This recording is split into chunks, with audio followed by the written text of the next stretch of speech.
I'm Daphne Goode here with John and Robbie. We're at the Clement Centre in Duncan. Welcome to Go Island, Cowichan Valley. On today's show, we'll visit a rare business in Duncan, one that includes 4 generations. We'll find out what's happening at the BC Legislature, and everyone pulls together for the Cowichan Valley United Way. That's on Go Island, Cowichan Valley.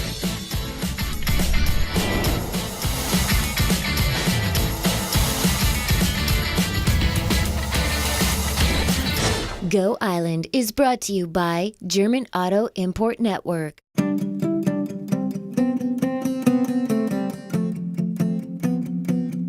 So, John, what's going on right now? Well, right now we're doing cleanup here in the garden, fall cleanup, as most of the plants here are deciduous. They're dying back to the ground, so we're going to prune them and cut them back and move a few things around. Okay, and you're feeding the fish. What kind of fish do you have? These are just goldfish here. Robbie just fed them.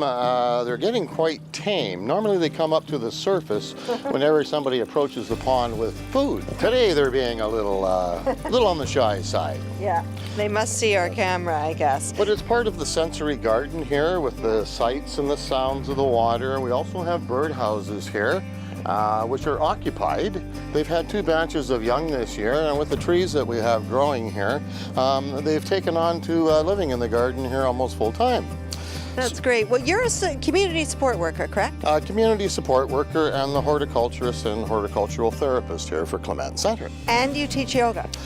Well, I do a couple times a week to the clients, yes. That's great. Now, Robbie has been working really well here in the garden. Now, he is not vocal, so we won't be talking to him, but we have watched him work, and it looks like he thoroughly enjoys this work. He loves he loves working here. He loves the gardening program, as all my participants do.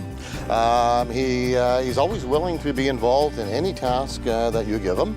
Have to be careful, though, of course, with using saws and stuff. He helps with the drill and things like that for building raised beds. Yeah. And now he's busy sweeping and cleaning up the garden here, and he's just fed the fish. I want to ask you, John, about the work that Clement Centre is for you and what you provide to clients. And could you imagine if Clement Centre wasn't here for adults and children with developmental disabilities? What would life be like for them? Oh, that would be really hard to imagine what that would be like for them. It would be a great loss and a big hole in their life. Clement Centre Society offers a world of opportunities for a lot of people here. Not only in the day programs, with the children's programs, the Lunch on Clements gives people an opportunity to learn and grow and to be together and do things together. They learn to do things independently, teamwork, where normally maybe on the outside they might not be that involved. We're here, some people learn skills that they can take in the outside there in the community. Some have part-time jobs and things like that. So it is a safe environment and a learning, nurturing environment here. What's it like for you? Because you're one of the great participants and instructors making this whole area a very inclusive community. Well, for me, I find a lot of joy in this, because it's all part of giving back, not only to the clients, but it's giving back to nature as well. The clients are learning about nature. They're learning about all the different seasons and the diversity of plants and how to utilize different plants for crafts and things like that. They also learn how to recycle things and be environmentally aware. You were saying you have a larger garden that provides many of the craft supplies? Yes, we do have a larger garden up at the Ryle Road subdivision there. We have several beds. We just built some large raised beds and some arbors that we've grown our crafts on. We grow gourds, birdhouse gourds that we dry, the clients paint, and make crafts out of it. We also have an array of dried flowers right now that they make arrangements to sell, plus to take home.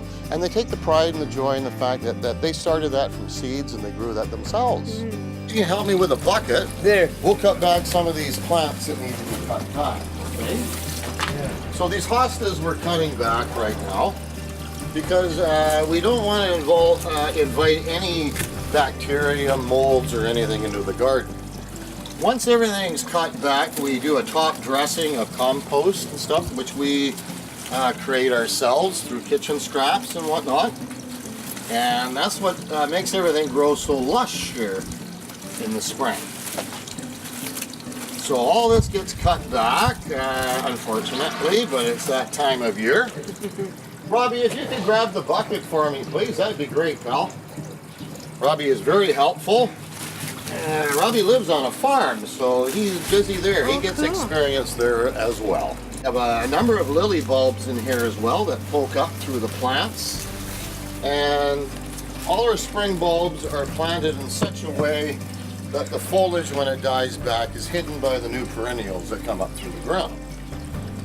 Yeah, very good, Robbie. Thanks for your help, Robbie. We're going to take a quick break right now.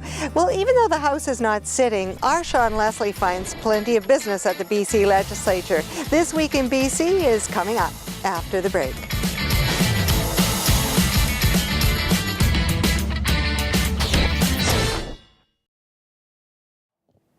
Alan Corbould is with the United Way, and the United Way really does blanket the community with assistance and support, programs of all kinds. It's most important, though, Alan, I know, that we have everyone contributing to the campaign. Well, exactly. It's really a collective effort because we believe that we can make Cowichan the best it can be, but it's by engaging individuals and groups as well, whether it's businesses, whatever. But without the money, we just can't do these.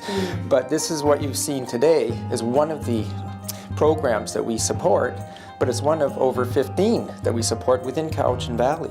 What is the reach of all of those various agencies? Is it to children all the way to seniors? And what kinds of programs, if you can give us an overview?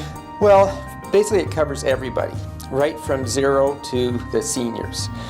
Counseling, it provides practical support through food, provides being able to come and just mingle and be with people, a lot of family counseling, there's so much that is just quite amazing. But when you fund over 17 different organizations, they basically cover the gamut. Right, so the campaign is on now. It's always a fall campaign. What is the goal? The goal is 300,000.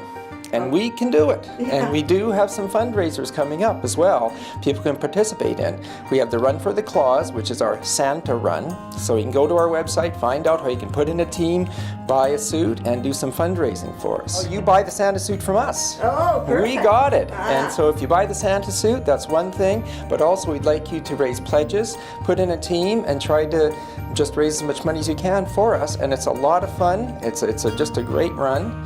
So that's one. There'll also be some toonie tosses coming up at the Cowichan Capitals, so watch for that. And that's some of the ways that we raise the money to support programs within the Cowichan Valley.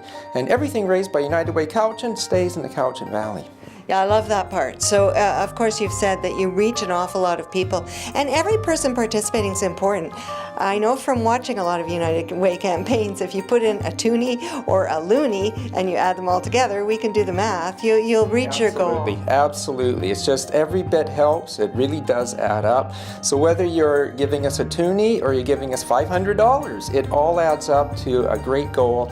300,000 is very reachable, and if we even do more than 300,000, so much the better.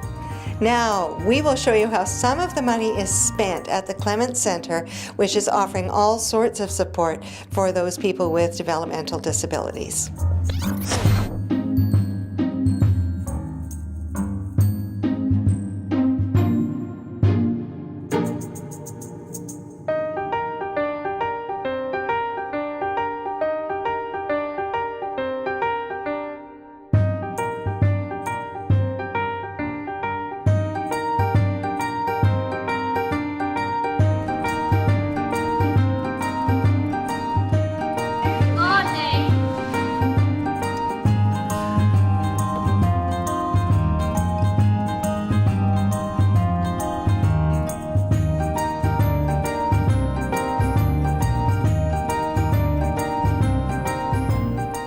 We'll take a quick break right now, but when we come back, it's a pretty rare thing in business these days, 4 generations. So when we come back, we'll visit a long-standing Duncan business with Paul Weilstein.